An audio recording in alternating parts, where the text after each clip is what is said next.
I'm sorry, but I hope nobody is on an empty stomach, because this might make you a little nauseous. I don't make a habit of watching Morning Joe, but I saw a clip this morning that really was first-class gaslighting. It's like state TV for Biden. Let's take a look at Morning Joe slobbering over Joe Biden's historic, amazing record as president. Biden will never seize the public stage the way Trump does. He will never galvanize mobs, inspire frenzied loyalty, or encourage his supporters to embrace and defend lies. That happens to be why Biden was elected. And Joe, I do think that a lot of folks will say easy for her to say, blah, blah, blah. But he has been underestimated every step of the way in his career. And, you know, here we go again many times. Always underestimated, always the butt of jokes throughout his entire political career. Always. And even when he was vice president of the United States, everybody mocked and ridiculed him after Iowa and New Hampshire. Again, just like Ronald Reagan, one of Reagan's most powerful, one of his most powerful weapons was being underestimated by opponents from the beginning to the end. But look at this. Joe Biden, big wins. The Inflation Reduction Act, which, of course, there is a debate right now with CBO whether it actually reduces inflation or not. It does a lot of things, but some people taking exception to the actual title. But it does lower the cost of drugs. It does lower the price of insulin, at least for people on Medicare. It does many other things. Also, the CHIPS Act to make us more competitive with China. That's a good thing, even though Republicans whipped against it and tried to defeat it. You also have first bipartisan gun legislation in 20, 30 years. You have the killing of the al-Qaeda leader, who really was the driving force from bin Laden forward. And then, gas prices are plummeting, but I'm always skeptical of placing too much credit right in president's hands. We have a massive economy. But if Republicans are talking about how horrible things are in the economy and blaming Joe Biden, Democrats can talk about plummeting gas prices, massive job numbers, more jobs now than we had before COVID, low unemployment, 3.5%.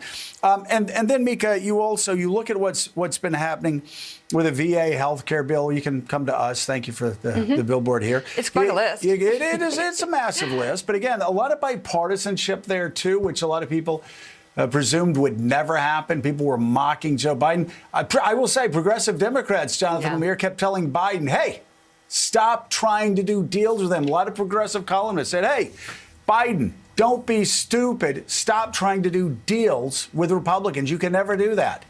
That clip was absolutely obscene.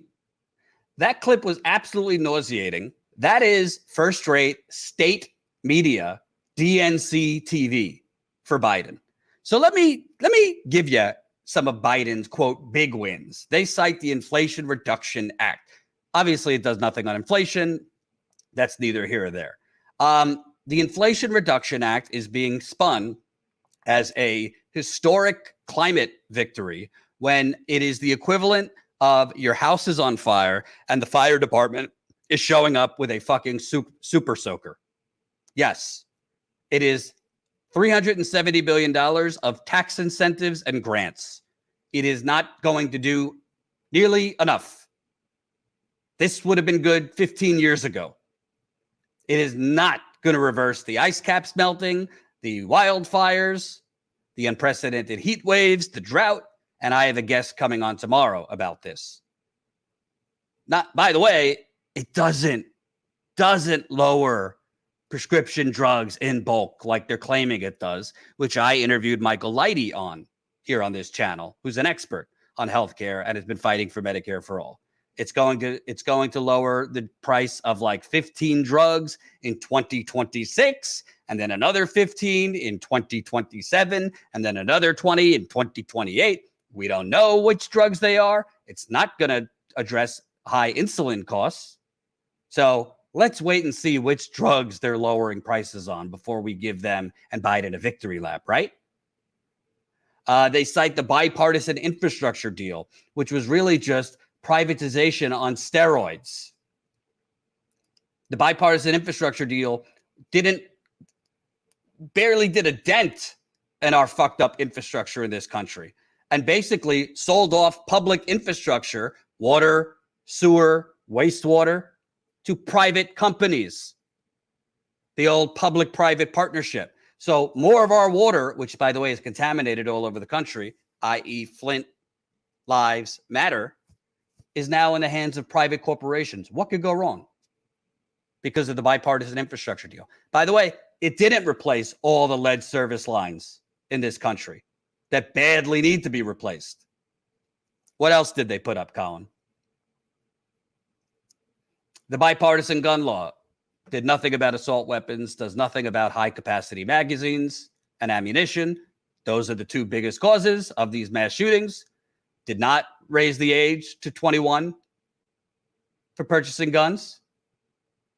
It skimmed around the edges and is not going to do much to avoid the next mass shooting, which might be going on as I'm live. Who knows? Killed the Al-Qaeda leader. Great. That's good. Gas prices plummeting. Nothing to do with Biden, but Biden sure as hell could have made gas prices go lower if he would have said to the oil companies, oh, you want to charge $5 a gallon? You want to charge $6 a gallon out west? You want to charge close to $7 a gallon out west? Here's what we're going to do. We're pulling your subsidies that you get every year. The federal government gives the fossil fuckers $15 billion a year. $15 billion a year in free money.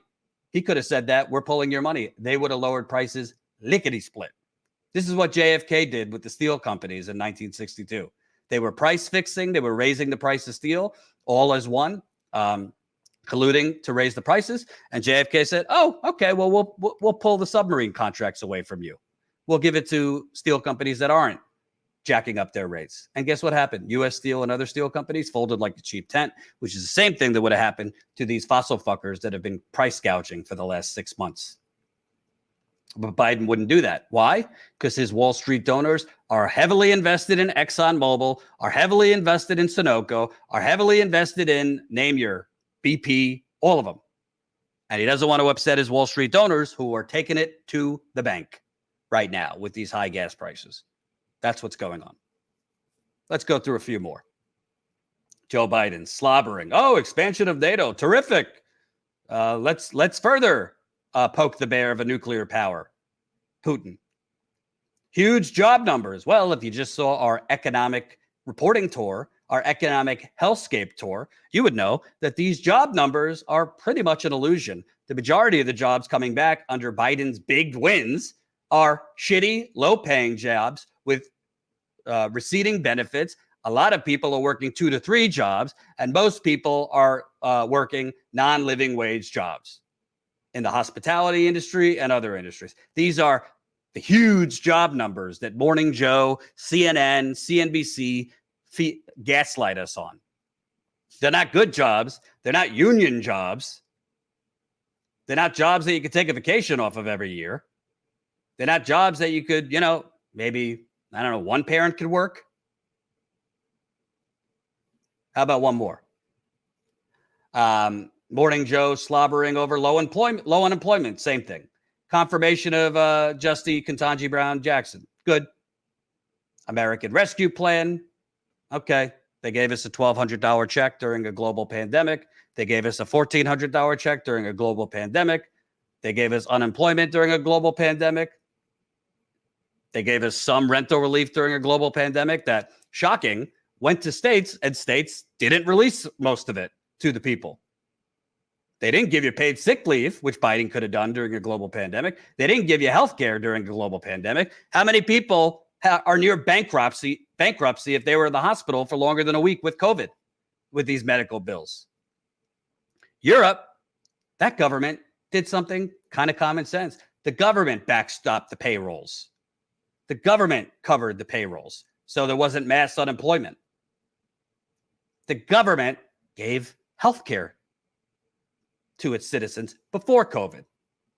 This is why nothing changes, because you have on one end right-wing media that's revving up lunatics and extremists, and on the other end neoliberal corporate media that's literally gaslighting the masses, including baby boomers, who are the most consistent voters, to basically accept corruption, to be hoodwinked into thinking things are great, to be hoodwinked into thinking, oh, the economy is roaring again. Jobs are coming back. Everything's wonderful. Oh, more homeless encampments? We're not going to talk about that. Exploding homelessness? We don't need to cover that. People being evicted left and right? We don't need to cover that. Gentrification, i.e. economic terrorism? We don't need to talk about that. Rent going up 20 to 40%? We don't need to talk about that. Everything's wonderful. Look at Biden's big wins. Absolutely fucking pathetic. Thanks for watching, and make sure to tune in to Status Coup's daily live stream Monday through Thursday at 5 o'clock Eastern Time and Fridays at 4 o'clock Eastern Time.